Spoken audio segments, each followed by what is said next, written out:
Welcome back to another episode of Four Down Territory. My name is Miles. Alongside me, as always, is Sam. We are back from our NFL London game, watching the Broncos versus the Jets. What an exciting game of football it was, Sam. It was kind of one of those games where you really have to be a fan of NFL football to enjoy that kind of game. I think it helped that we were there live. I felt like I really enjoyed the game despite what was going on. But all I could see, as soon as I checked group chats afterwards, and everyone was like, "God, you lot had a snooze fest." I was like, "Well, I was locked in. I was enjoying it." But looking back on it, it was would have been nice to see a few more touchdowns. I think being there definitely makes a difference. I think there's obviously the fan experience of being at a game, but it wasn't great advertisement for new fans for the NFL. I think obviously I mentioned it weeks back when we watched Eagles Chiefs. That being kind of a snooze fest for new fans. That certainly was a snooze fest for new fans. It was a very dull, boring game, a defense-dominated game, but we'll dive into some of that later. But Sam, start us off with your stat of the week for week 6. My stat of the week, Miles. I'm looking at the Chicago Bears because they had an interesting one this week. Do you know? So they obviously beat the Washington Commanders 25-24, which is the exact same score that they had when they beat the Las Vegas Raiders last week. So they've gone back-to-back games with the exact same score. I think it's the first time in NFL history. Is it really the first time? I think so. That's like such that niche stat where Yeah. it probably will never happen again. The likelihood of two scores, especially being that close as well, being back-to-back score lines is quite scary. My one is about, I took a bit of flack online this week about Christian McCaffrey, so I'm going to big him up again. There's only one way to do it. Double down, always double down. So Christian McCaffrey becomes the first player in NFL history first running back in NFL history to start the first 6 games of the season with at least 50 receiving yards. He's done it again this week. Not getting a touchdown this week against Tampa, but having 57 receiving yards. So it just proves, doesn't matter if he's not having a good rushing season, receiving, he's still an elite threat. And what I loved is that Kyle Shanahan came out and said, if Christian McCaffrey wants to rebrand himself as a slot receiver, he would be the best in the league at that. So I think that's really cool. It's not a bad shout, really, is he? Because we always talk about how good he is when he goes out wide and he's matched up on these linebackers. I think that would be my only worry, is that if you have him branded as a traditional slot receiver and have him running routes against corners, that would be where, I mean, I'd like to see it. I'm sure he still beat corners in those one-on-one matchups. But I think what makes him so good as a receiving threat is when he starts in the backfield, motions his way out, and in a way that the linebacker's got to go and follow, and then that's a mismatch every day. Absolutely. I think we did see him matched up against some nickelbacks this week, which I think was a bit more exciting. And we definitely saw him still cause a problem for that Tampa defense. But, I'm expecting this to be a consistent thing now, where each week we just see Christian McCaffrey being that receiving threat for the Niners going forward, especially with the injuries they have. So we're going to see plenty more of that this season. Let's dive into Thursday Night Football, Sam. A shock to start the week is what it was. The Giants actually beat the Philadelphia Eagles 34-17. Jackson Dart gets the second win of his NFL career, but it was the other rookie that was shining. Cam Scatterboo, 100 yards basically on the day. 20 carries, 2 catches as well, a couple of tuds to go along with it. What a game he had. It was 3 tuds in the end, wasn't it? 3 tuds it was, 3 tuds for him, yeah. I remember during the NFL draft watching Cam Scatterbo fall, and I was very much like, I obviously can't grade players very well, because I would have them in like the second round, for God's sake. And all these teams are passing on them. There must be something that they see that I don't, because GMs are smart, right? They know how to evaluate players. But this is an evaluation that 31 teams got wrong. The Giants were finally pick 105 is not where this man should have been going. I think watching that Texas-Arizona State game, I said, this is a guy who can put the team on his back and show his competitiveness, his physicality. I can't believe that anyone would pass on him. And this is a really statement game for him, where I think we'll see it often, where he's having nearly 20 carries, nearly 100 yards, but it's that goal line threat of just being so physical. He'll run anyone over if he gets the opportunity. And it was a beautiful performance from the pair of them. Yeah, the power back is so undervalued at the moment in the NFL. I really like to see someone, a bowling ball basically, just going Yeah. through an offensive line, breaking into the secondary, and that's what Cam Scatterby does so well. I think with the draft pick, you make a great point with, especially with the Texas game, because there was a guy on the Eagles defense, Andrew McCuba, played for Texas at the same time, matched up many times against Cam Scatterby in that game. We saw it again this week with Cam Scatterby running through Andrew McCuba many times. So. You can prove that Makuba being a second round pick and Scatterby going to the fourth round, you think, well, there's got to be something Yeah. something up with these GMs if they're getting it wrong. But no, Cam Scatterby definitely feels like the steal of this draft. He is absolutely flying for the New York Giants. But the Giants are on a bit of a roll now with Absolutely. obviously they struggled against the Saints. That was kind of their trap game after coming off a big win against the Chargers.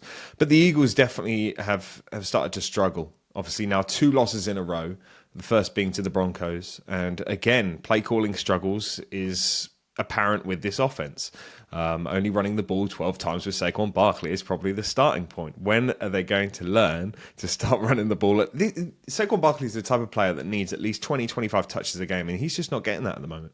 I just can't believe how you can have 2,000 yards rushing, and then a year later they're like, we don't really need to give him the ball, do we? This is your guy. This is the best player on your. I was going to say on your offense, on your entire team. Like, let's be real. Absolutely. He is. So, I think it's crazy that they're not giving him the touches. But I will say, like yardage wise, this year is nowhere near. Like, obviously, it's nowhere near what it was last year, but the opportunities aren't there. The yardage isn't coming, and overall, like if you can make Saquon Barkley look this, average behind that offensive line, something's going really, really Yeah. wrong upstairs with the play calling. Yeah. I mean, you make a great point of yardage wise being a big problem. Carries wise, he's actually tied 6th at the moment, but yardage wise, he's sat at 22nd in the league. You look at players like Jonathan Taylor, who are just flying at the moment, and Jonathan Taylor now being favourite for Offensive Player of the Year. Players like Bijan Robinson, obviously, we look at the other night with his amazing performance against the Bills. These guys are able to get a bit more productivity out of the carries that Saquon Barkley's having. I don't know if we're just seeing a plateau from last season. It probably is that, but I think there is cause for concern for this Eagles offense. I like what they did this week by getting AJ Brown involved a bit more. Devonta Smith had a bit more. Dallas Goedert was obviously very frequently targeted, and we actually saw some arm talent from Jalen Hurts, and that obviously makes a change to what they've done. But you look at the interception that he threw. That was worrying. It's a all out blitz, and where does he look? Not his first receiver, not his second receiver. You could say Dallas Goedert's his third receiver. You're looking at Jahan Dotson, and it results in the pick. I mean, that's not ideal decision making from your starting quarterback. No, and wasn't that the play that had AJ Brown wide open as well? It did, yeah. Which obviously everyone was going to. And I think often we overlook the fact that there is a QB progression, and AJ Brown was probably not the first read, and that he wouldn't have seen AJ Brown in time based on how quick the pressure came and whatnot. But still, like in the back of their minds, it's that disjoint between them and the offense, and how they don't seem to have a good connection going at the moment. It definitely seems to be still a lot of friction, especially when the camera cuts to the sideline. They're all split up. There's no camaraderie within the team, is what it seems. I'd love to be a fly on the wall in that change room just to see how hostile it actually is. Yeah. But look at the other side. Jackson Dart was playing very well. Cam Scatterby had it going. There was obviously some controversy of, was Jackson Dart actually concussed in the game? I think that's something that needs to be spoken about. Yeah, Brian Daboll running over into the blue tent, dragging Jackson Dart out is probably a cause for concern for the NFL. That the fact that he's allowed to do that, and especially Jackson Dart diving headfirst into another player's helmet to get the first down. Credit to him for reaching out and gaining the extra yards, but maybe try it in different methods instead of spearing yourself into somebody. Yeah, well, this is obviously the great video we got in the off season from John Gruden, going into Gruden's is it QB school? Yeah, the QB school, because QB camp was his last. That's his last right. Yeah, series. Yeah. and they did it with Jackson Dart, and John Gruden called him Evil Knievel because of the way he throws his body about. And he says, "I want to see." And in the video, it's great. He gets really angry with Jackson, seeing some of these clips, saying like, you got to stop doing this because as the head coach, you're going to be fuming to see your QB go down because he tries something like that. So maybe, hopefully, he'll learn from this one, and we'll stop seeing him go head first. Maybe he's been spending too much time with Scatterbo, and that they're picking I up think off that's each the other. issue. That's probably the problem. But He's yeah, seen Cam Scatterby run for too many yards by bulldozing players over that yeah, he wanted his go. head first. Yeah. Yeah, But Dayball saw one throw of Russell Wilson and thought, I need Jackson Dart back in the game ASAP, which I yeah, found quite hilarious. That yeah. you're that They booed desperate him to off keep the your field, job. didn't they? Yeah, they did. It's Well, just, I kind of feel for us. I can't lie. yeah, Like, yeah. obviously, Jackson Dart's the excitement factor, and that's why they want him in the game. But yeah, I felt for him. He came in for one play. I know it was a bad throw, but also no It one was really was. open. And then yeah, it was get him off the field. We want Dart back. Yeah. Oh, poor guy. It's tough for Russell Wilson, especially seeing Joe Flacco traded. That could have been Russell Wilson moving into that new Yeah, opportunity at Cincinnati. I think that's probably agonizing in ways for him. Now you look at other teams that could trade for a quarterback. The only one that really screams out that might be interested is the Las Vegas Raiders, but I could see them sticking with Geno Smith for the rest of the season. So, but there is obviously shake-up in the division, in this division especially. The Philadelphia Eagles now make it wide open, and obviously the stat that's overhanging the NFC East is that there hasn't been a repeat winner since 2004. Is this the year that the curse is broken? But with what's going on, it's smacked wide open with this victory.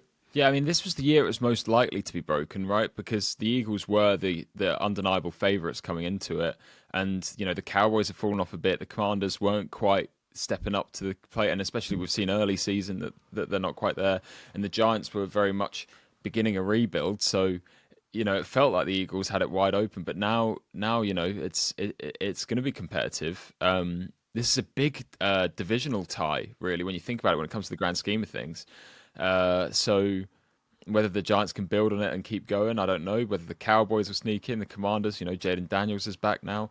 God, it's just going to be exciting, this division. I mean, you're looking forward to what comes up next for the Giants, but unfortunately, they do have a tough schedule coming up. They obviously go away for the next two games, that being the Broncos, and then a repeat matchup against the Eagles. If they can get one win out of them two, or even with the way they're playing, two wins out of them, you could see them really starting to put themselves in contention for a wildcard spot, which is crazy to think that we were discussing at the very start of the season. This Giants team, we both had.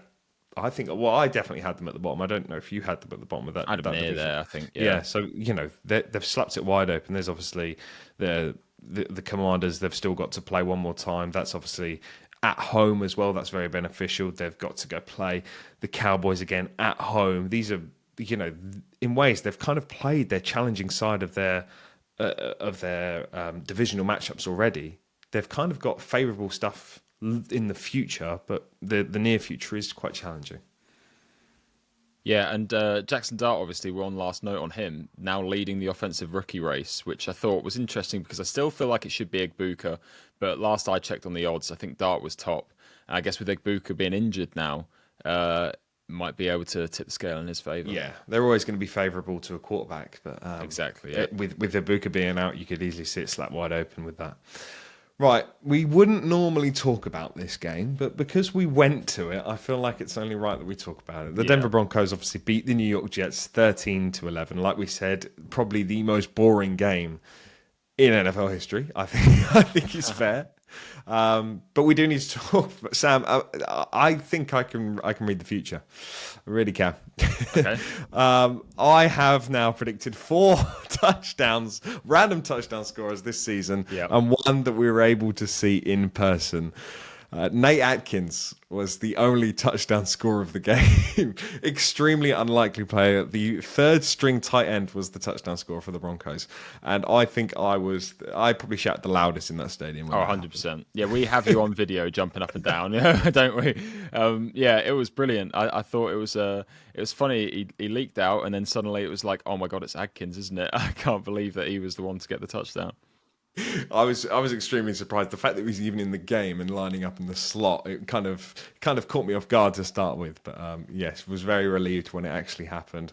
The big talking point of this game was obviously the Broncos' defense, that being 9 sacks recorded. They now have 30 sacks in total on the year, the most ever through 6 weeks. The closest team to them have 20 this season, and that resulted in Justin Fields recording, well, 45 yards passing, but if you accumulate the sack yardage in it, minus 10 on the day. Yeah, I think it's like team passing yardage, isn't it?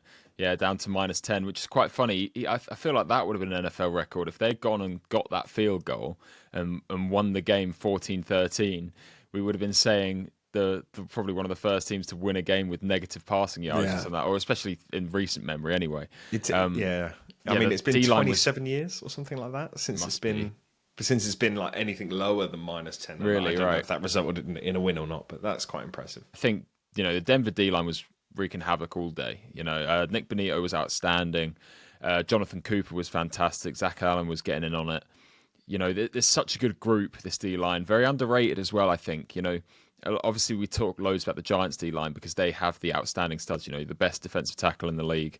You've got Brian Burns, who's always been a stud edge rusher, Abdul Carter and Thibodeau in their own right being first-round picks. But I feel like the Denver D-line doesn't have anyone that really stands out to you in like a flashy way outside of Nick Bonito. But Zach Allen's one of the best at his job in the league. And Absolutely. same with Jonathan Cooper. They're both 2 defensive linemen that will, play the run game outstandingly. They can rush the passer. It was great to see the way that they were getting after Justin Fields. And I felt for him because this Jets O-line is just really poor. An offensive line with back-to-back first-round picks spent on it on the tackle positions. The interior still sucks. The guards and center positions are not good enough. And Fields is a guy who can escape the pocket and is very good and mobile in avoiding sacks, but he didn't look like he had a chance this week. No, the contain was fantastic from the Broncos defense. I think they kind of had a favourable schedule matchup from going from Jalen Hurts to Justin Fields, 2 players that are like to escape the pocket, and they can almost mould their defensive strategy from one week to the other. It was very similar from how they approached the Jets, the Eagles game, to the Jets game. I think what's concerning is that you might have an injury now to Garrett Wilson going further. I almost just feel, this might sound crazy, Justin Fields needs to throw an interception. He's still without one this season, and I feel like he was holding on to the ball with that record in his mind, the fact that he hasn't thrown an interception all season. If he gets that out of the way, he needs to be like a first read quarterback. If it's not there, go. That's what he should do. Almost just go back to college ways. But you see him going through his progressions, and he just looks uncomfortable. Yeah, it feels like without that security of a really strong O-line to give him the time to go through his progressions and get comfortable making those reads, he seems like he's struggling to do it. And I think you're right. This is a guy, every time he takes off, he's a threat. And we saw all those plays where he was finally actually able to escape the pocket and use his feet.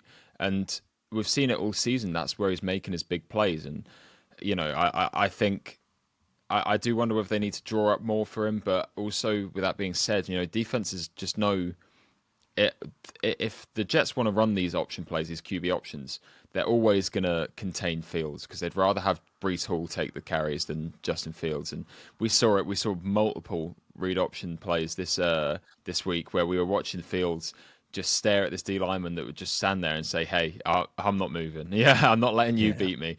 And that's the way to play him. I think they're obviously going to try and option with Fields, and teams just got to say no. We'd rather be beaten by Breece Hall than by Justin Fields. I think it's great though for Breece Hall's almost resume, the fact that he's easily going to get 20 touches at the game. He's getting what Saquon Barkley should get. You look at the amount of times that they have him at least going out of the backfield. They obviously didn't use him this week out of the backfield, but like you said, the read options, the amount of times that Justin Fields put on the contain, they have to give it to Breece Hall. That option is always there.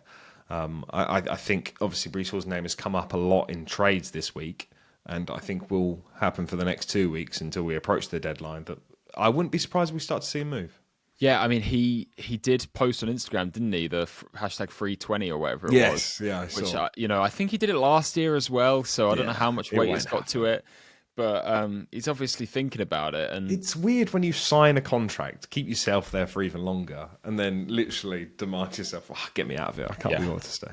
yeah. I The mean, mind of an NFL player it is, isn't it? They is just crazy. can't sit on a losing team, can they? Yeah. I mean, it's funny when you think about it because there's on the flip side, you get players on successful teams that could have a bigger role.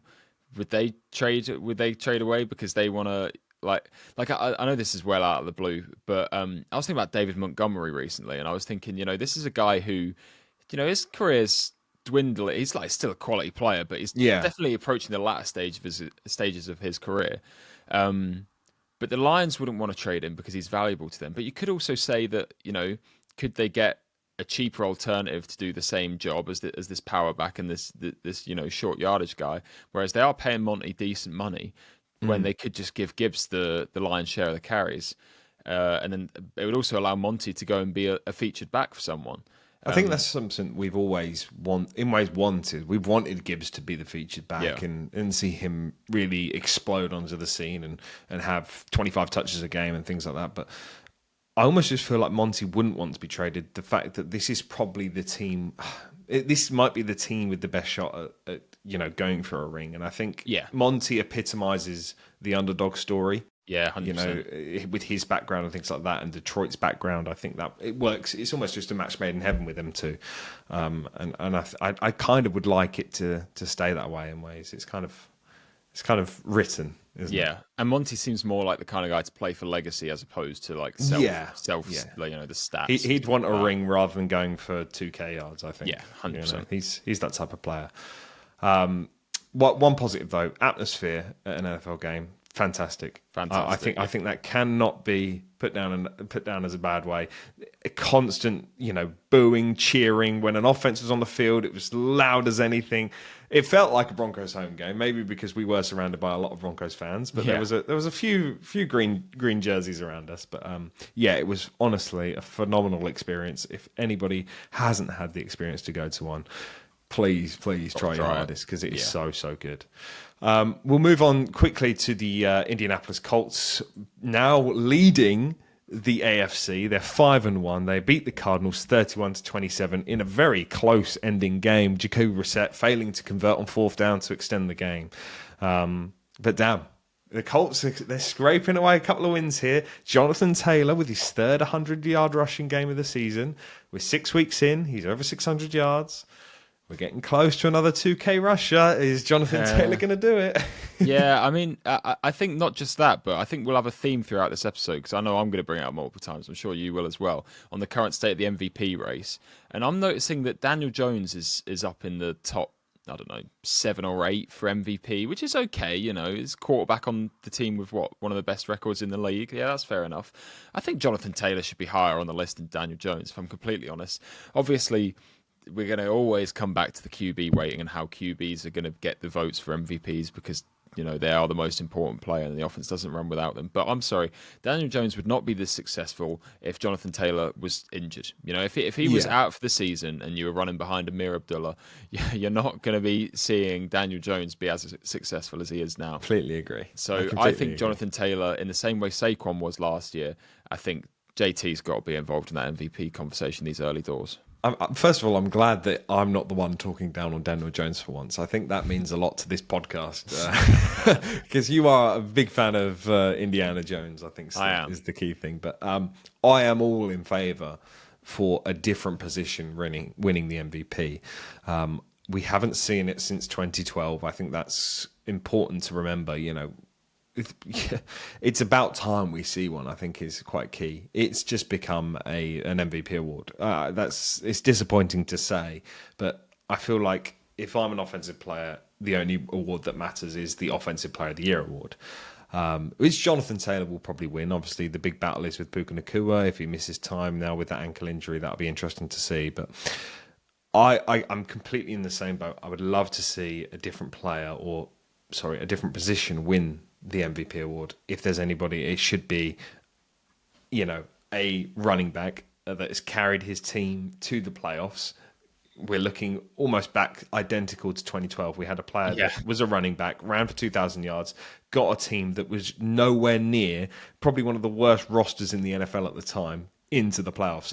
You look at Jonathan Taylor. I mean, I had the Colts finishing third in that division. I don't know. I think you had them second. If they win this division, get the number one seed, that sums it up. That is an MVP caliber season.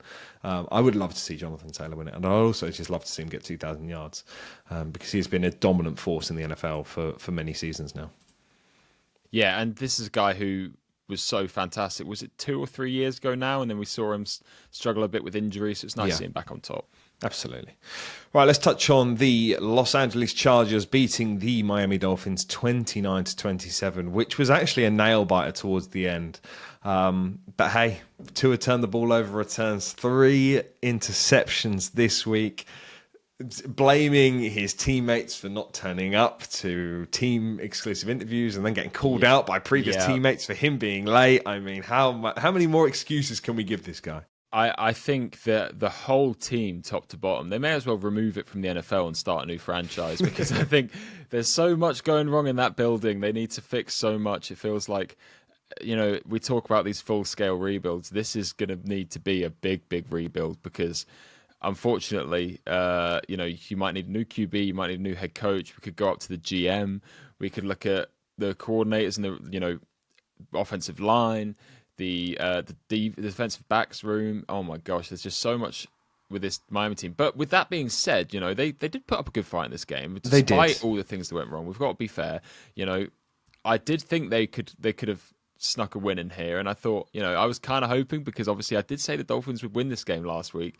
Didn't really want to, but I thought trap game, it might happen, so I went with it, and it was close. But this Chargers team. I said it last week when we were doing our power rankings. They're far away from the team we saw in the first 2-3 weeks of the season. Unfortunately, we went from looking at them and saying Justin Herbert could be MVP. These guys could be a top 2 or 3 seed going into the playoffs. And now we're like, this could be a wild card team. This could be a 8 seed if they're not careful. But, with that being said, it's nice to see Hampton obviously missing significant time now on IR. Kamani Vidal stepped in and he's just done, he's taken his job. Yeah, absolutely. I mean, a few people got done over on fantasy by always. Depth charts in regards to who was going to be RB3 for the Chargers. Everyone thought it was going to be Haskins. Turns out it was Vidal. Vidal was fantastic. We've spoken already about the injuries the Chargers have to this offensive line. The players that have stepped in have done a phenomenal job in not protecting Herbert, should I say? I should say establishing the run game, protecting Herbert. I think they have been lackluster in, I think is fair to say. But there's definitely been an improvement in the run game, and I think that's really crucial to a Harbaugh offense. He loves to establish the run early, and that's what the Chargers are doing very well. If they can, 100 yards rushing is something rare for a Chargers team. We haven't seen that for a while. So, Vidal establishing that, brilliant. Going back to the Dolphins, I think you make a great point in the fact that it feels like a Madden franchise mode restart is what they need. Yeah. Because there are some contracts that are questionable, to say the least. You look at how much they paid players like Bradley Chubb and Jalen Phillips and players like that you think, you're not in the top 10 edge rushers, and you look at that and you really question their decision making. Obviously, they acquired Minka Fitzpatrick on his return to Miami, and he hasn't lived up to the hype that we expected.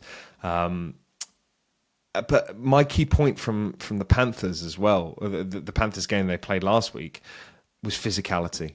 And we did see some improvement on offense with physicality. We established a run game this week. We look back to last week, Achan had 10 carries for about 20 yards. And then you look at this week, Achan had 15 carries for 150 yards is what it felt like. So, we're seeing improvement there. However, defensively, you cannot be giving up 300 yards rushing or 350 yards rushing in 2 weeks. That's not good enough. There needs some physicality on defense. There's no established middle linebacker from, it's funny. We actually mentioned a former Dolphins linebacker a lot during the Jets-Broncos game, that being Kiko Alonso.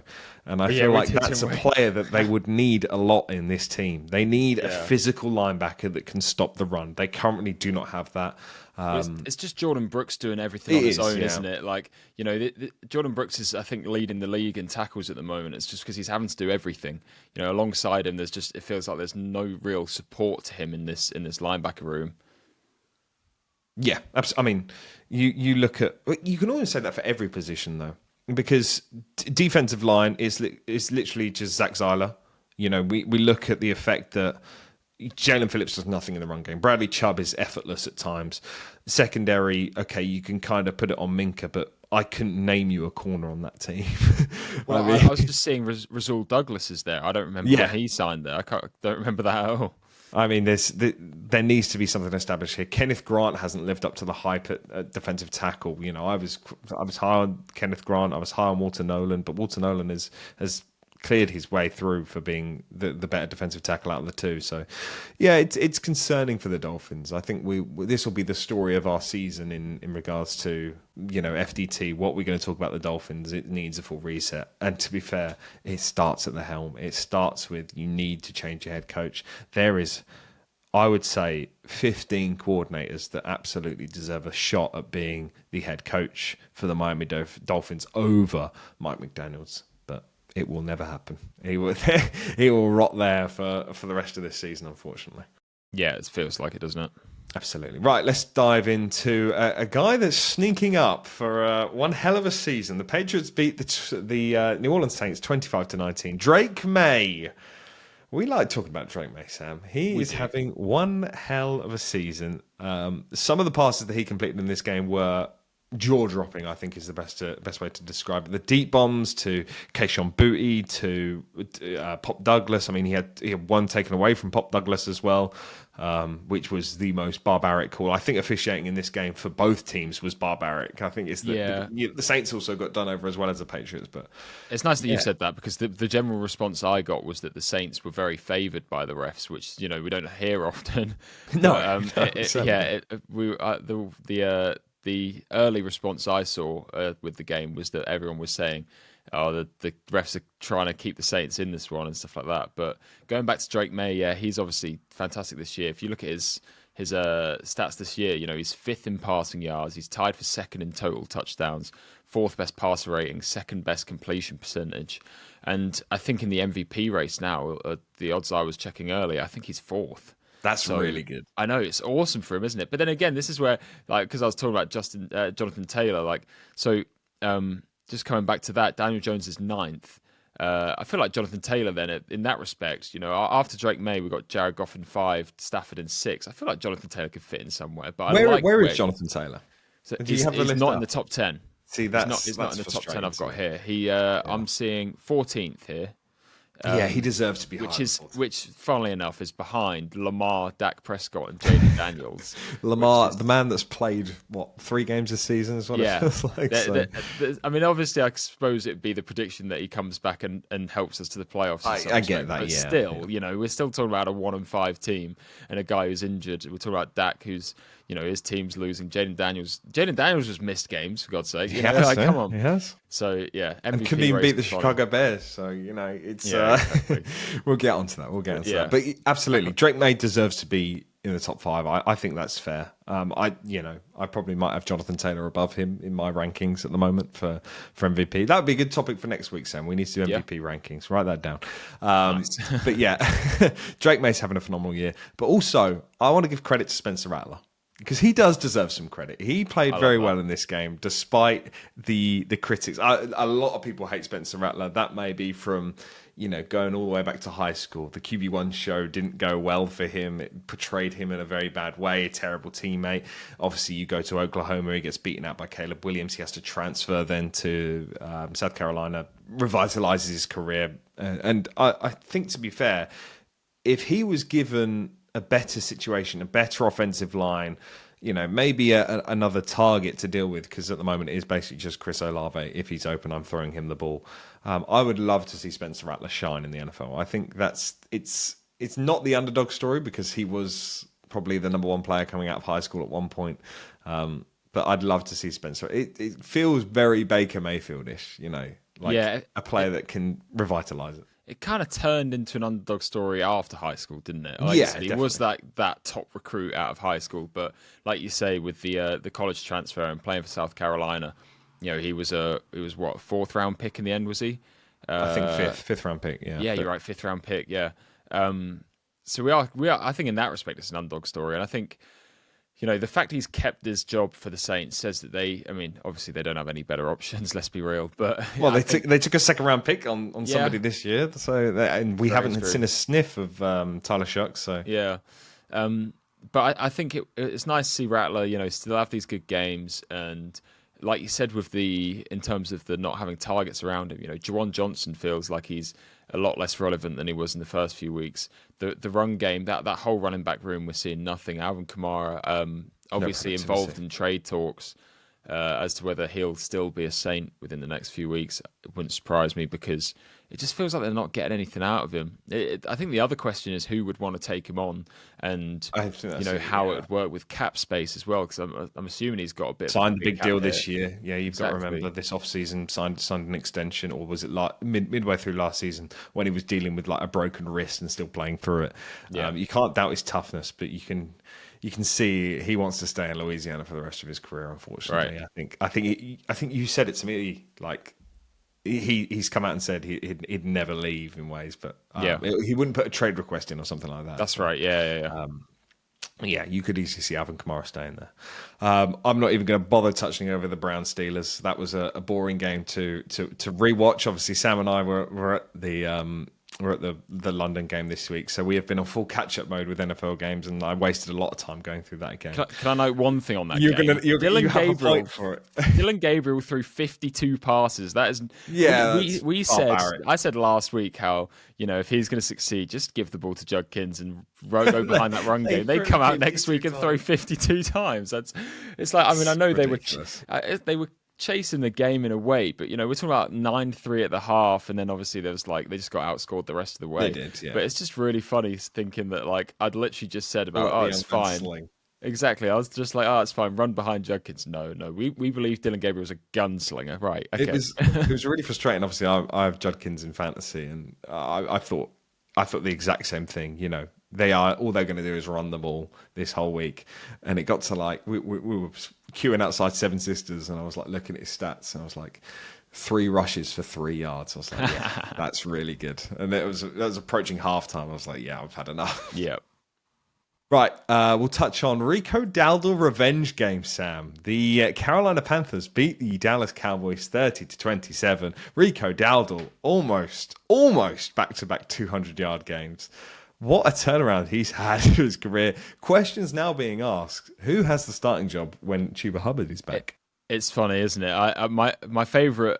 I feel like we obviously wouldn't bring it into the pod, but in my head, I was thinking of like meme of the week as opposed to stat of the week is the one with where they're fighting over their job, and it's just like who's the real captain? Yes, of course, you're the captain. Of course, yeah. It's just like no, Chuba Hubbard, you're in trouble, mate, because Rico Dowdle's come in and he is absolutely flying. And granted, we're talking about the Dolphins and Cowboys, two weaker defensive lines, but or run game, defensive, stopping the run. Defensive God, my brain. fronts. Yeah, There you go.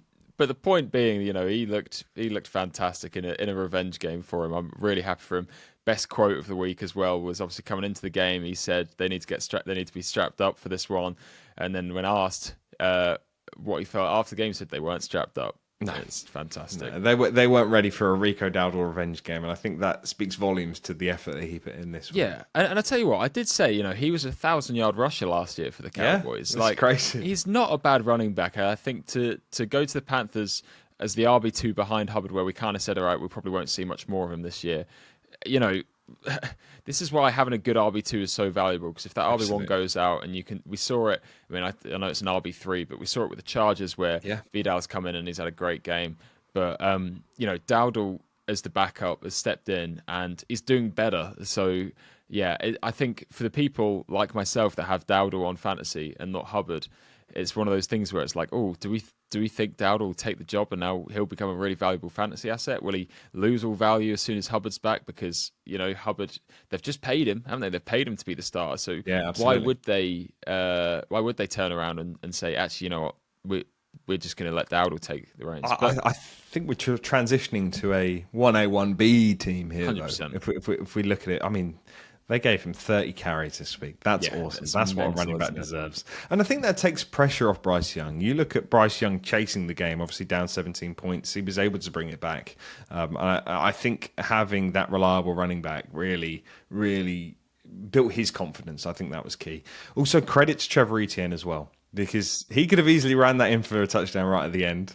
Yeah, But it was that has been. It wouldn't have been his first. I think he got one a couple. Did he get one last week? I can't I remember. don't. But he did run off the sideline shouting, "You will owe me one." Yeah, good for lad. missing that. Well, so I think that's fair. We have to give Trevor Etienne some credit. I didn't have one. Yeah, that would have been his first When touchdown. he's first. So, Wow. but I don't know if you've seen the mic'd up, but Bryce Young literally holds his helmet and just says to him, "Do not score, please don't score." And obviously, you see the Dallas defense just part way for Yeah. an easy touchdown, and he does slide. So fair play to Yeah, good on Trevor him. Etienne. That's a really good story. One last note, because I just wanted to come back to what you said about Dowdle having 30 carries. It's interesting because Hubbard's carries on the year for the first 4 weeks, he had 10 versus the Patriots, 17 versus the Falcons, 10 versus the Cardinals, and 16 versus the Jags. You know, he's not had the opportunities like Dowdle has, which I think was really interesting. Whether they're preserving him or whether they've seen Dowdle come in and they've said, "Hey, we're just going to run the ball." I don't know, but that's what's going to be interesting is if Hubbard does come back. Let's say in some hypothetical world that Dowdle gets injured and Hubbard has that lone share. Do they give do they give Hubbard 30 carries? It's interesting. It's whether they really believe that Hubbard's a workhorse, whether they think he can't handle it. I don't know. So it's definitely going to be a really interesting situation to monitor going forward. The Chiefs do they do drive on, drive off. So they do a drive with Hunt and then a drive with Pacheco. Yeah. And I wouldn't be surprised if we start seeing the Carolina Panthers do that.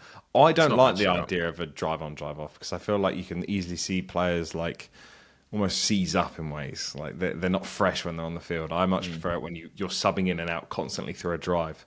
Yeah. And I feel like they're able to keep momentum better that way. But it'd be interesting to see how they approach it. I'm not sure. When is Hubbard back? So I obviously could return this week, but Is we it don't this know week? for Yeah. sure. It's going to be one of those injuries they'll monitor and they'll see how well he practices Yeah. and whatnot. Okay, that'd be interesting to keep an eye on to see what happens when he does Hopefully for return. my fantasy team, he's out another week at least. You don't need any more running backs. Let's be real. Right, we'll quickly briefly touch over Seahawks. Obviously, stopped the hype train of the Jacksonville Jaguars that's been going on the last few weeks. Obviously, they beat the Chiefs, and I thought for a moment they were going to beat the Seahawks, but no, it wasn't to be. Seahawks defense putting phenomenal pressure, I think, is the key thing for this. There's not really a star-studded edge rusher on this team, but they're able to create constant pressure. You're looking at DeMarcus Lawrence just having 2 sacks on the day, Drake Thomas getting a sack, Nick Emanwari being a heat-seeking missile in ways is the best way to put it. Yeah. He was very good, especially in the run game. For a guy that's an undersized linebacker, the impact that man has in the run game is fantastic. I really like the Seahawks. Yeah, I think it needs to be stated, this D-line between DeMarcus Lawrence, Byron Murphy, and Nwosu, 13 QB hits between them. They weren't letting Trev get comfortable. They were living in the backfield. And like you said, Emanwari, the big safety, who were like so happy for him coming out of South Carolina. And we said we wanted this was the next Kyle Hamilton and we wanted to see how he would play. It's nice to see him have that big statement game. Absolutely. But on the Seahawks offense, I still feel like they've lost their identity as a rushing offense. They were so good at running the ball behind Walker and Charbonnet in the past years. They've really not got that going at all this year. I don't know whether it's the offensive line struggling or what, but they're definitely able to lean on this pass attack with Jackson Smith and Jigba. He's obviously one of the top receivers in the league. AJ Barner, he's not getting touchdowns this week, but 3 catches for 71 yards. Still having very good production. Yeah, he's having very good production. We need to talk about Jackson Smith and Jigba. I don't know if you. There was we do. I'm going to sound like a broken record. Right. He's so exciting to watch. There was a great chart.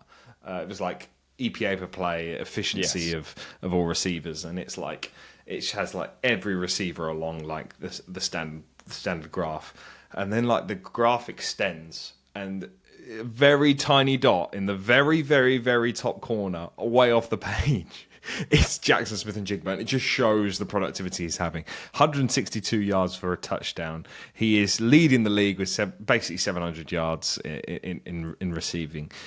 Currently on pace for a 2,000-yard season. I'd love to see a receiver get 2,000 yards, and if it was anybody, Jackson Smith and Jigba, that'd be awesome. where does he stand among the top five? Here He's we obviously go. a top five receiver, but Here we where go. does he stand among? So You know, we the thing obviously is, have had the debate of Yeah. it was Puka getting close to the Yeah. top two. The top two will always be obviously JSN. Will always be Justin Jefferson and Jamar Chase. It always will Yeah. be. But Puka's third for me. Puka has to be third from the productivity that he's had. And then I would have Jackson Smith and Jigba fourth. I really would. And probably Armon Ra fifth, I think, would be my current standings. it's very tough because Chase and Jefferson, well, Chase specifically hasn't had stats this year just No, he because hasn't. of his situation. But He's still playing very well. well, that's the thing. He's had two very big games, which it's impossible to put him down this year just because of the play of Jake Browning. But among those big names, Jackson Smith and Jigba, he was always a rising star. We saw it in his rookie season where we didn't really get to really see enough of him because he was in the room with DK and Lockett, who were the studs. And I think it's great business from Seattle to say we don't need DK anymore. We can get some trade capital from him. Tyler Lockett is aging. We could let him walk. Smith and Jigba's the number one, and I think that they've been rewarded with how well and like intelligently they've crafted this team in that respect. And JSN, we saw the flashes in his rookie year. Like I said, I think it was him that caught that ball from what's your boy? Drew Lock. Broncos. Drew Lock after the backpack. It was. It was him that caught that. You know what I mean? The backpack. Yeah. That was his one of his big coming out games, I think, against the Eagles. And we're just seeing that on a regular basis now, just because he's getting his touches, and it's great. Any Drew Lock reference is fantastic. On this You're welcome. podcast. Yeah, it puts a smile on my face. Yeah, I think for the first time though, Sam, we probably won't actually talk about the Ravens. It's only taken 89 episodes for us to skip over a Ravens game. That's crazy. But the Rams actually, something to note on that game. Here we go. I'm joking. The Rams obviously beat the Ravens 17-3. I think that's all we'll say. No real changes until Lamar returns. I did actually have something to say on this game. Oh, give it a rest. I will say, I hadn't even realised Tyler Huntley got snaps this game because I've refused to watch it. I don't think anybody wants to watch that game. What I was going to say, Miles, is a joke that I was going to make, and I completely forgot about. We'd already started recording; it was too late.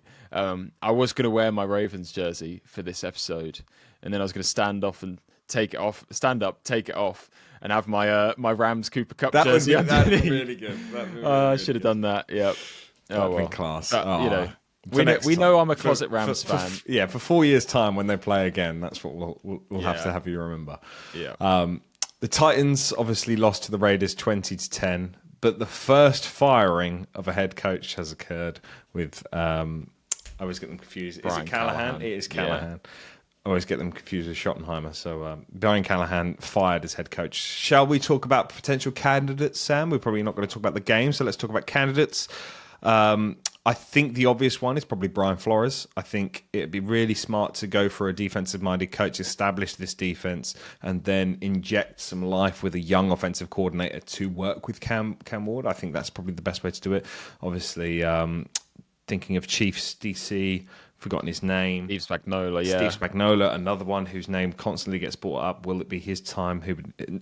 I can never see him being a head coach, unfortunately. But Brian Flores would be my choice. I think if Spags wanted to be a head coach, he would have done it already. Exactly. That's the way I see it. And I think while you're on one of the greatest dynasties of all time, why leave? He's You're part of stacking history. Super Bowl rings. Yeah. He could be on for another one this year. I mean, the Chiefs look just like their usual selves going to the playoffs. I think it's interesting to see whether they'll hire anyone mid-season or whether they'll stick with these interims going through. It's tough. Because if we're obviously they're not going to go and poach. I think Jesse Minter's in the conversation as well, the Chargers defensive coordinator. But obviously they're not going to poach a guy like Minter, a guy like Spags or Flores mid-season. But Mike McCarthy is technically still available, isn't he? We're talking about the guy who was the Cowboys head coach. He's got NFL experience. Obviously that's an offensive guy, and you're not a big Mike McCarthy fan. But I'm just saying, as someone who sat on the sofa who could come in today, as opposed to having to sit through interim for the entire season. I don't know. It's just how many more opportunities is Mike McCarthy going to get in the NFL? I think at this rate we deserve an opportunity if Mike McCarthy's still getting chances. I think my new favourite thing about doing video podcasts is getting to see you just rest your forehead against the microphone in frustration. Me, The thought of Mike McCarthy head Mike coaching McCarthy again. being back. Yeah. Talking about giving people more opportunities, the Bengals have given the opportunity to Joe Flacco to lead this offense, and surprisingly, is doing an okay job at it, despite having 4 days in the facility since the trade occurred. They obviously lost to the Green Bay Packers 27-18, but it didn't do too bad of a job. He was able to get 10 catches to Jamar Chase for almost 100 yards and a touchdown to go along with it. Didn't turn the ball over. Again, the run game is non-existent for this Cincinnati Bengals team. Yeah, I mean, not getting them the carries is one thing, but they were behind. They had to throw the ball. It's nice to see Chase Brown averaging 4.7 yards per carry. That feels unheard of this year, doesn't it? It feels like seeing him anywhere that's above 3 yards per carry is quite nice. But yeah, this is going to be a passing offense going forward, obviously. It's a tough Packers team. We'll give him that. It's a tough Packers defense, but only one sack allowed is quite a big thing. It's really good. I was pleasantly surprised by Mr. Flacco. Yeah, obviously the Bengals went 2-0, 4-game skid, but so now we've got the battle of the oldies this week, haven't we? Steelers Bengals. Is it the oldest matchup ever? Oh, combined age? Yeah. It's got to be up there, hasn't it? Although who did Brady play towards the end of his career, or like Breeze or Matt Ryan or someone? They obviously. When he played Breeze for that was in the playoffs. In the playoffs. Oh, so Tom Brady and Breeze were the only other 40-year-old matchup, but I can't see it. Flacco's not 40 yet, though, is he? Is he 38? It is Tom Brady and Drew Brees. 40. Yeah, he is 40. But Brady was 43 and Breeze was 41. Yes, so that would be the oldest. That's by far the oldest when it happened in the divisional round. I think it was when Brady won. So yeah, that'd be a cool record to break. But give it a few more years if they're still both kicking Flacco around. will keep sticking around. He'll be on the Steelers next year, and then he'll jump ship and go to the NFC. It would be awesome for him to actually play for every single AFC North team. I think that'd be really cool. Right, MVP talk. Mr. Baker Mayfield deserves every bit of credit he's getting this season. I think I've spoken about it in many podcasts before, that MVPs have that play that we recognise every single season. Obviously, the most notable recent one is Lamar's spin move touchdown against the Bengals in what was that 29? That was his unanimous year. Yeah. We look at Josh Allen's against the 49ers, the throw to Cooper, the pitch, and the diving touchdown to go along with it. That 3rd and 19 run might be the best one I've seen. And he gets stopped 4 yards short when the tackle's made, and he plows through it and reaches for the first down. I was sat in awe watching that. Baker Mayfield has my vote already for the MVP. Yeah. What a season he's having. So I think the odds I was referring to earlier, I think he's 3rd in those ones. That's criminal. I think it was. Criminal. It's obviously Mahomes is first. Well, this is the thing. It might have changed because I think when I last checked it, it was Mahomes and Allen above him. But I don't know if Allen. Oh no, it is. Yeah. So Mahomes 1, Allen 2, Baker 3. So the thing with that play is, he could have been sacked twice in the pocket, fights through. As he's running up to the line of scrimmage, he's got DB. If he had a pump fake, he wouldn't have frozen. He could have been tackled for no gain. He could have been tackled for a 4-yard gain. He could have been tackled for a 10-yard gain. He kept going and kept going. Reaches for the first down. One of the plays of the year by a stretch. It is. Is it the best play so far of the year? Ooh. Yeah. I tell you what, off the top of my head, just because I can't think of any other plays, like the big outstanding plays, I'll say yes. I think it might be. There's definitely some up there because Blocked Eagles kick could be up there. I'll tell you what's up there when we get onto it later this episode. But right, I think it's definitely a contender. It's definitely top 10, probably top 5. Yeah, but he's doing outstanding, and I think just to watch Baker go up on that stage and accept an MVP trophy would just fill me with so much joy, because he's a guy who's had so much hardship, so much to overcome throughout his NFL career with the changing teams and stuff like that, and not being able to find the right situation. All I can ever think of is the fact that he had a QB battle with Sam Darnold. Kyle. No, I'm saying Kyle yeah, Trask. so Kyle When he Trask came, right at the when he start, came to yeah. the Buccaneers, and it was who's going to win the QB1 job. And do you remember those clips of them two throwing duds at their Yeah. receivers and thinking, "Oh, the poor Buccaneers! They've just had Tom Brady, and now they've got no idea who's going to throw the ball." But Baker came in and he played well in his first season. He played even better his second year. He's flying at the moment for the Bucks. They obviously rewarded him with a big contract. I think I'm just so happy for him. And we need to point out what's more impressive is he's doing this with his starting receivers Yeah. being Cameron Johnson, Sterling Shepard, and Tez Johnson. Yep. That Hey now, that's what. don't be Hey, rude to respect Tez. Tez, respect Tez. Did you hear Tez? I don't know if you saw it, but Yes, yeah.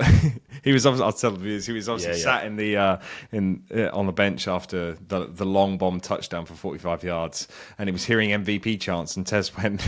I think he turned to. I think it was Sterling Shepard. He was like, "Shep, why are they all chanting MVP for me?" And Shep's like, "No, they're talking about Baker, you idiot." It's like that's funny. so good. It's so good. Yeah. But Baker Mayfield deserves all the credit, man. I think it's been phenomenal, and this is without Bucky Irving as well. He's on his second running back as well. There's obviously there's players on the offensive line that are missing time as well. Baker Mayfield is doing a phenomenal job, and I love nothing more for him to win an MVP. I think that really epitomises his career. Yeah, we're talking about a lot of missing pieces on that Bucks team for him, and he's still going out. I think all in all, he's missing his top running back, his top four receivers now with Egbuka getting injured, because it'd be Evans, Godwin, Egbuka, and of course Jalen McMillan. And then on the offensive line, he's missing Cody Malk, who I think is the starting right guard. So, man, he's doing still a getting it phenomenal done. job. And this Niners team is a good team. It's a good team, despite their injuries. Obviously, lost Fred Warner this week. That's something we need to note. Yeah. Obviously, really gruesome injury. So don't go and look at it because it is actually quite disgusting. But what was it? Broken ankle and dislocation at the same time. So not good for the Niners defense going forward. Losing their two best players on defense this season, brutal. The return of the Kansas City Chiefs. Patrick Mahomes, 3 touchdowns, 30-17 against the Detroit Lions. Completely caught me off guard this game. I really thought the Lions were going to go in there and smoke it. I think the big turning point was the 4th and 2 in the second quarter. If Amon-Ra doesn't drop that, I think the Lions win this game. But as soon as that happened, the Chiefs were able to rally. They got the touchdown before halftime, and that kind of was all she wrote for this game. The Chiefs were able to see out the win. We saw Travis Kelce return to his former self. Hollywood Brown getting 2 touchdowns is awesome, but Patrick Mahomes has returned. Can I say the biggest thing the Chiefs did this week wasn't any of the players? Andy Reid called an absolute storm. That was probably one of the best games I've seen from him. Yeah, that's Andy Reid. It's one of the best games I've seen from him in years. The play design on every touchdown. If I'm watching the broadcast cam and I can't work out where the ball's gone initially, what do you think those players on the field are doing? It's tough, isn't it? The deception with the motions and the faking one way, hand off the other, faking, throwing, all this stuff. So quick with it. And, you've got the speeds. You've got Worthy and Hollywood, who are both absolutely rapid. I think that some of those touchdown designs were awesome. The touchdown to Xavier Worthy, so simple but so effective. You've got the quickest guy there. Just get him straight in the flats. Don't even give the lines. I think was it Amik Robertson who tried to press him? Yeah, it was kind of like a cartoon. Swing. It was so good. Yeah, it's kind of like a cartoon where he went to reach for something that just suddenly wasn't there, and I could see like the dust trails behind him. Roadrunner and stuff. Exactly. Like that. Yeah. But the absolute unbelievable call from Andy Reid, and I think going forward now the Chiefs, just because they're 3-3, I feel like they're threatening the top 5 of of power rankings now. Just because I think when you have a statement win like this, I think also one other thing I wanted to note that I completely forgot about. I think both of us, definitely me, our top 3 teams in the power rankings we did last week, being the Lions, Eagles, and Bills, all lost this week. They all lost. Yeah, says a lot. I think we're really on for one of the best NFL regular seasons we've had in recent memory. Because a good mix-up was needed. Really exactly. was. Everyone's beaten everyone.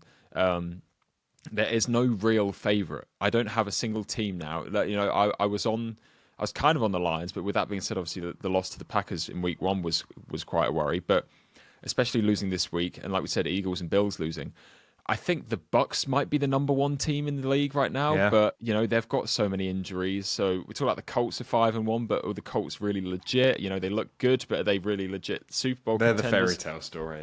Yeah, Yeah, this season's going to be awesome because it there's is. so many teams battling out at the top, and in that sort of middle bracket, I think we could easily see a fairy tale run from a wild card team, Love it. in like something of the Eli Manning New York Giants, to go and win the Super Bowl this year. That's I what I'm think the looking NFL forward to. needs that because we've Yeah. seen too many, 1-2 matchups in championship games that I think it's about to, obviously we had something very similar with that with the Commanders last season, but I think just a fairy tale wild card making it to the playoffs is needed for this season. Yeah. One more thing on this game, just because I said it earlier, one of the top plays this season would have been David Montgomery throw to Jared Goff. It's a good throw. It's a great throw. I wouldn't say it's a great catch because he almost dropped it, but He just pushes it against Amon Ra's back to keep it in and just shove it over the line. there's so awesome. much. I don't know how to even put into words how much I loved that play design. Yeah, but it's like I'm so illegal disappointed motion it got was called back. brutal, yeah. And even Jared Goff said like they were aware of the rule, but they just didn't think they ran it wrong. I think the specific rule was that if he's under center, he has to reset above the center to then motion rather than doing it all in one. Yeah, didn't transition correctly. Which is really disappointing because it's awesome, and they'll never be able to use it again now because everyone knows it's coming. Everyone's seen it. Everyone sees Goff go out wide. It's like, oh, send someone with him quick. I'd like to see another team steal it and get it to work because another so much team fun. easily could. Maybe give it until the end of the season, but you won't see it next week. So I tell you what, the Lions run it to get themselves into the Super Bowl and the NFC Championship game. Could you imagine? That'd be awesome. The Buffalo Bills lost to the Atlanta Falcons, like you said, Sam. We have gone 0 for 3 for our top 3 power rankings teams. The Falcons, I think, are the most unpredictable team in the NFL because some weeks they are dreadful, and that being the game against the Panthers, and this week they are phenomenal. Pressure they created on Josh Allen was brilliant. The way they're able to contain him, limit his rushing ability, fantastic job. You look at what they were able to do on offense. Drake London was amazing. Bijan Robinson proved that he is the best running back in the NFL at the moment. 170 yards on the ground, the 81-yard touchdown. My goodness, just so efficient. And Michael Penix, give him some credit. A very, very steady game from him. And I think that was needed from his start of the season. Has been quite inconsistent, but steady is what Michael Penix needed at this stage. This is what we want from Penix. Just get the ball to the playmakers and let them do the work. 2 quick notes on this game that were both, ties for my stat of the week. First of all, Bijan, that 81-yard rush, that was the first rushing play for over 40 yards of his career, which is mental. That's taken a while. Yeah, because especially when you think how explosive he is, he can make people miss. He's got this breakaway speed, but in terms of an actual rush, I think that's the first run play he's had for over 40 yards. And then next up, still on the subject of this Falcons offense, obviously 443 yards of offense for them. Which outgained the Bills by a stretch. Only 47 of those yards came from players not named either Bijan Robinson or Drake London, because Drake London had 158 receiving yards and Bijan had 238 from scrimmage. I mean, so it's about time Drake London steps up this season, but Bijan Robinson's been doing it all year. And also credit to Bijan Robinson in the actual passing game because his blocking ability is phenomenal. He took on Ed Oliver one-on-one and almost put him on the ground. That block was amazing. So, mate, he is probably the most exciting running back to watch at this point in time. Obviously, Jonathan Taylor's having a great year. We've mentioned Christian McCaffrey's doing it in the receiving game. But overall, Bijan Robinson's just that guy. Yeah, I think Bijan is genuinely close to being a top 10 player in the league, like amongst every position. I think I'd definitely say top 20. I think, he would have a lot more headlines go his way if he was on a more successful team or a more consistent headlining team. Drake London, I think...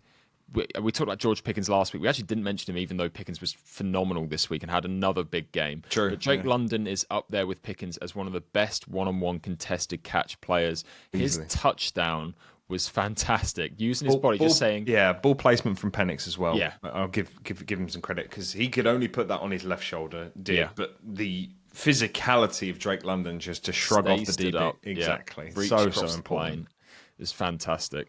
Yeah, just phenomenal. That's what we expect from Drake London, though. You look at the amount of times this team's taken an offensive player in the first round. Obviously, this year being the first time they haven't. But Bijan Robinson, Drake London, Carl Pitts, Michael Penix, 4 years in a row, they all took offensive weapons. This is a young offensive team, and they are all clicking at the same time, and that's what you need. If they can continue this rhythm, unfortunately, I just don't think they challenge the Tampa Bay Buccaneers for the division, but it would be really exciting for them to put up a fight. But they're currently on the same win, well, just off the same win record as the Carolina Panthers for their for their standings. So it'll be interesting to see how they stack up for the rest of the division.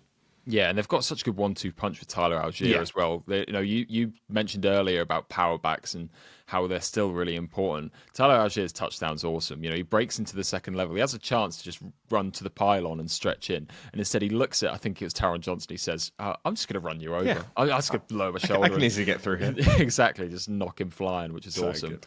And one last note, sorry, just because I realised I didn't include it in the earlier stat. I think Drake London was the only wide receiver that caught a pass for the Falcons this week, because the rest of the work was done by the running backs and Carl Pitts, the tight end. Yeah. It was one of those games where it was like, okay, give the ball to our two best players, let them carry against one of the best teams in the league. I mean, a huge win So for the smart. Falcons. It's so smart. It's the right way to approach the game. Just give it to your best players and they will thrive.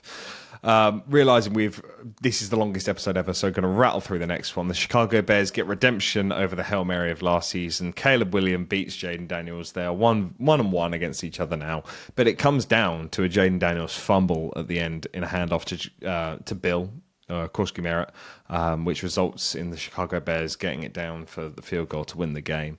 And who kicks the field goal?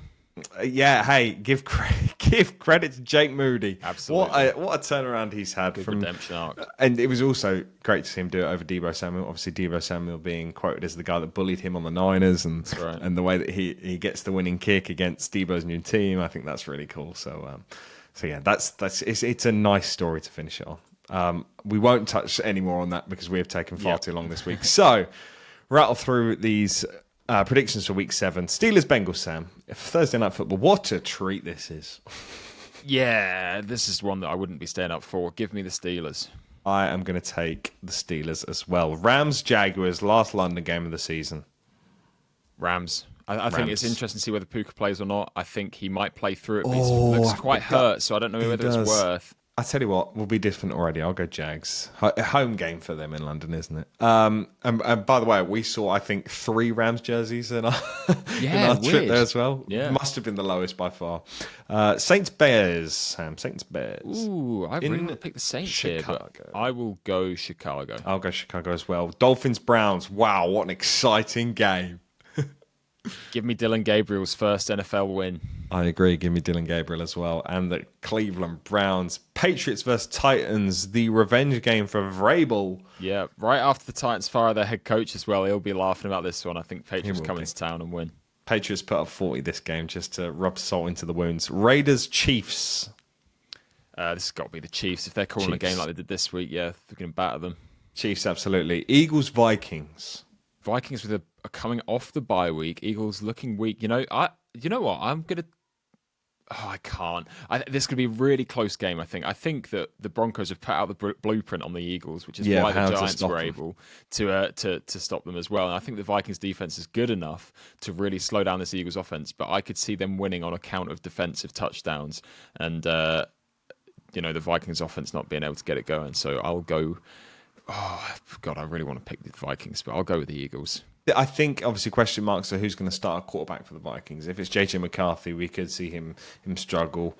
But they're both questionable. It could be Max Brosmer. It could be Max Brosmer, yeah, absolutely. But I would love to see, just a full capitulation of the Eagles. I think that'd be really good for the NFL, like what we said, just a mix up. So I'm going to take the Vikings to win that one. Panthers versus the Jets, Sam. Who are you taking? I'm going to take the New York Jets, Miles. I do believe they're not as bad as an 0-6 team should look. Wow. And I feel like the Panthers, it's in New York. This is the game where Fields finally feels like he actually gets to play his game and take the Jets to their first win of the year. I will go with the Panthers just to be different there. Broncos versus the Giants, Sam. Ooh, Trap game? I wouldn't even call it a trap game, to be honest, because I think the Giants, they looked good this week. I think the Broncos, let's be honest, didn't look fantastic. We got to see it in person where the Certainly Jets didn't. really slowed down that offense. I think, can the Giants defense do the same? I think they can do. And then I think that offense just offers a bit more on the other side. But I will say the Broncos, I don't think they'll be able to run the ball the same way they did last week. No, I think, like what I said to you just off the podcast, it's Demaryius Thomas getting inducted into the Ring of Honor. It would be a disjustice if we lost that game. So, Broncos DT. and Cortland Sutton will put up 88 yards in solidarity for him. Tears to the eyes. Colts Chargers, good game. Yeah. Here we go. Now we're cooking. I'm going to take the Chargers to win this one and knock the Colts off the first seed. No, I think Colts are going 6-1. 6-1 is crazy. Commanders, Cowboys, Sam. Honest Cowboys with a bounce back game here. Yeah, I think the Cowboys will take it. I'm going to go Commanders. Going different a lot this week. Give me the Packers then to beat the Cardinals. Yeah, I'll have to go the same here though. Falcons, Niners. This is just going to be classic Falcons. They're going to look awful and lose by 20. I'll go to take the 49ers. As long as Mac Jones can still walk, because the poor guy does not look healthy whatsoever. I wonder if Purdy's back this week. It might be a good thing because Mac Jones has taken a beating this year. I just want him to be able to walk by the end of the season. Bless him. I will go with the Falcons to win that one. Bucks, Lions for Monday Night Football. This is a huge game, by the way. This is massive. This has implications on all levels. And I think, as I was saying earlier, the Bucs, the best team in the league, a win here cements that. So give me the Buccaneers. Baker Mayfield puts himself number one in the MVP vote. He puts the Bucs number one in the power rankings. I just feel like it's too much now. The injuries are just creeping up. It's in Detroit. I'm going to take the Lions. And then I will have the Seahawks to beat the Texans in Seattle to finish it off. And Miles, the final game of the week, the Ravens not losing this week, playing on a bye week. I don't have to watch much of my social media flooded with Ravens. I've never seen a team, like a good team, needing a bye week more than this Ravens. Absolutely. Yeah. Right, Sam, you need catching up here. You still haven't had a random touchdown scorer. Give me who you're taking this week. I'm like that, though. I'm nowhere near as good at these as you are. It's not even a random one. I can't even pick him. Right, I'll take mine. I'm going to go Emmanuel Wilson, running back from the Green Bay Packers, to get a touchdown. Say who? Who? I just think Josh Jacobs will come out for a drive, and when they've got this game wrapped up, and he'll go get a touchdown for them. Okay, I'll go really random because obviously I need to.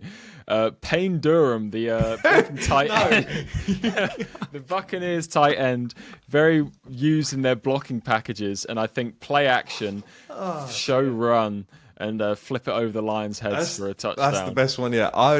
You know what? Before we end the podcast, I am going to find out what the odds are for him to score the first touchdown, because I think that'd be really, really interesting. Because, Nate Atkins do it. we were looking at the Nate Atkins odds at the start. It was 40-1 for him to get the first receiving touchdown of the game, and obviously I was kicking myself on the sideline, in the sands of that game. Right, score props. No, what's I need? Player props. Where are they? I can't find it. It's not. All I'm saying, they're not live yet. We're looking at it that early on that they're not live. So. All I'm saying is I saw him on the field a lot in that game against the Niners. So hopefully you'll That'd be awesome. That'd be really good. And I think that would deserve 2 points just to allow you to catch it. Right. Thank you all for watching. Now I keep forgetting to say that. Thank you for watching FDT. Make sure you're following us on all of our socials, FDT_podcast, and we'll see you all in the next one.